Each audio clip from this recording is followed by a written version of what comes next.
കഴിഞ്ഞ ദിവസമാണ് തിരുവനന്തപുരം കണിയാപുരത്തെ കണ്ടലിൽ യുവതിയെ മരിച്ച നിലയിൽ കണ്ടെത്തിയത്. ബിജി എന്ന ഷാനു വീട്ടിലെ ഹാളിനുള്ളിലാണ് മരിച്ചു കിടന്നത്. കഴുത്തിൽ കയർമുറുക്കി കൊലപ്പെടുത്തിയെന്നാണ് പോലീസിന്റെ പ്രാഥമിക നിഗമനം.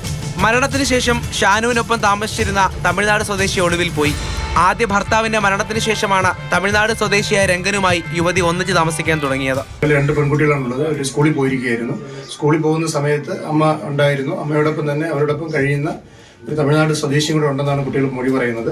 അതിനുശേഷം കുട്ടികൾ വൈകുന്നേരം 5 മണിക്ക് സ്കൂൾ വിട്ട് വരുന്ന സമയത്ത് അമ്മ മരണപ്പെട്ട് കിടക്കുന്നതായിട്ടാണ് അവർ കാണുന്നത്. കൂടെ താമസിച്ചിരുന്ന വ്യക്തി ഇപ്പോൾ കാണുന്നില്ല. അയാൾ ഒളിവിൽ പോയിരിക്കുന്നതായിട്ടാണ് മനസ്സിലാക്കാൻ കഴിഞ്ഞത്. മരണശേഷം യുവതിയുടെ സ്വർണ്ണമാലയും കമ്മലും മൊബൈൽ ഫോണും മോഷണം പോയിട്ടുണ്ട്. തിരുനെൽവേലി സ്വദേശിയായ രംഗന് വേണ്ടി പോലീസ് തിരച്ചിൽ ഊർജിതമാക്കി.